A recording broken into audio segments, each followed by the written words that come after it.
श्रमिक संगठन भूमिहरा कृषक एकता मंचरे जोगदेले दुई पंचायतर शताधिक लोक पारादीपे विभिन्न श्रमिक संगठन रही हेले पारादीप अंचल श्रमिकों हक पाई लड़े करुवा श्रमिक नेता प्रकाश त्रिपाठी नेतृत्व को भरोसा करी भूमिहरा कृषक एकता मंचरे कुजंग अंचल विभिन्न पंचायतर हजार हजार लोक सामिल होती।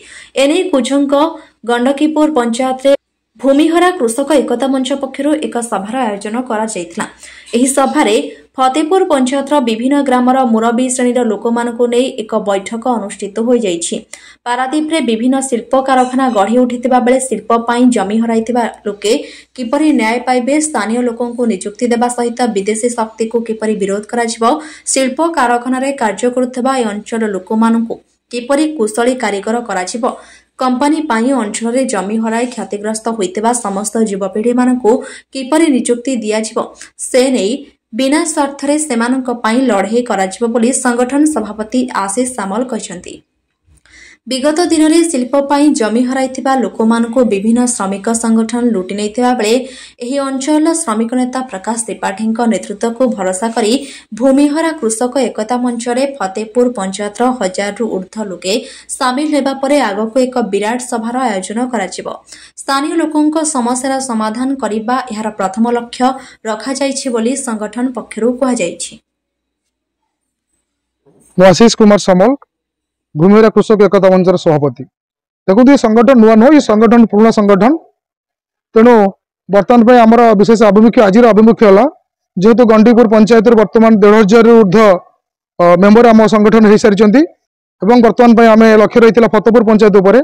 आज फतेपुर पंचायत जो विभिन्न ग्राम रही श्रम ग्रामर मुरई मान को डाकी एवं आगामी दिन में फतेपुर पंचायत केमती 1500 ରୁ 2000 मेंबर करूँ और आगामी दिन में फतेपुर पंचायत एक विराट सभा करा एवं ए संगठन ए अंचल एक नंबर संगठन रही प्रकाश त्रिपाठी जे कि अंचल जड़े जनाशुना टाणुआ नेता लड़ुआ नेता श्रमिक मान हृदय सब कांदु थाए जे अनेक त्याग कर जीवन में। तेणु तांकर नेतृत्व पर भरोसा करी ए संगठन आगामी दिन में एक बृहत शक्ति रूपे उहा एवं एठी विदेशी शक्ति को एठी विरोध करा एठी आमर जे कि स्थानीय अंचल लोक मान केमती सुविधा पाइबे। विगत दिन मानक पारादीप आईएसएल जो करागला किभली भाव में आईएसएल को आम स्थानीय लोक मान बोका बोले लुटिले। तेणु बर्तमान आम नेता जे कि प्रकाश भाईना टाणुआ नेता लड़ुआ नेता दरदी हृदय श्रमिक मान लक्ष्य होची ए अंचल रे स्थानीय लोक मान सुजोग। समीर कुमार स्वाई फतेपुर पंचायतर पीएस मेंबर।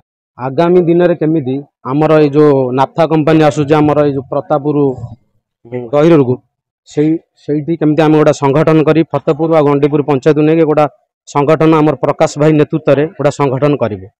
से संगठन नेतृत्व में आमर साधारण लोक केमिति उपकृत हेबे, आउ स्थानीय लोक आउ जमी हरैथबा लोक आउ जमी न हरैथबा लोक स्थानीय लोक समस्त केमिति सुविधा सुजोग पाइबे।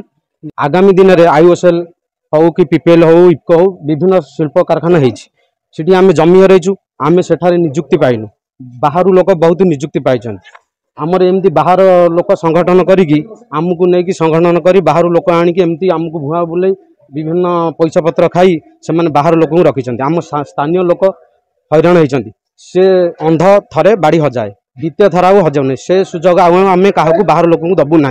आम स्थानीय लोक मुरबी मान को लेकिन आज गोटे संगठन करुचु। आगामी दिन में आम फतेपुर पंचायत रे साधारण समस्त लोक डाकी गोटे विराट सभा करूँ आमर प्रकाश भाई नेतृत्व में ये संगठन हम।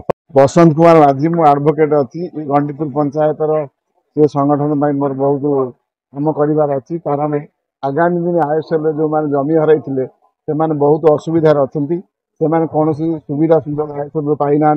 विभिन्न नेता मैंने हतोत्साह कर तेणु तार मुकाबला करने आज आम प्रकाश त्रिपाठी महोदय नेतृत्व में आज ये संगठन या आज फतेपुर पंचायत 100 ରୁ 150 लोक आसी आम सागर मिशिंट ए संगठन आगू गले आगामी दिन जो आमर जो फतेपुर और प्रतापपुर मौजार नाफ्था क्राकर प्रोजेक्ट होची ताकू संपूर्ण रूपे केमती आम लोकाल लोक पाइबे, आम चाषी भाई मान पाइबे, नियुक्ति पाइबे, बहुत सुविधा सुजोग पाइबे तापाई आमर ये संगठन तैयारी होची। तेणु आम मान को बहुत किसी करने को पड़ो। प्रकाश भाई नेतृत्व को सुदृढ़ करने को आमको एकजुट होगा पड़ो। नेतृत्व में आम आगू जीवु एवं ताकू मंग धरी आमर आशीष सामल बहुत सहज सहयोग करुछन्ति तांकु मध्ये हम अशेष अशेष धन्यवाद दउछि तांको नेतृत्व पाई एवं प्रकाश त्रिपाठी महोदय नेतृत्व में आगामी दिन में संगठन सबल हेबो एवं आमर भूमिहरा कृषक एकता मंच आगामी दिन में अंचल बहुत किछ काम करिवो।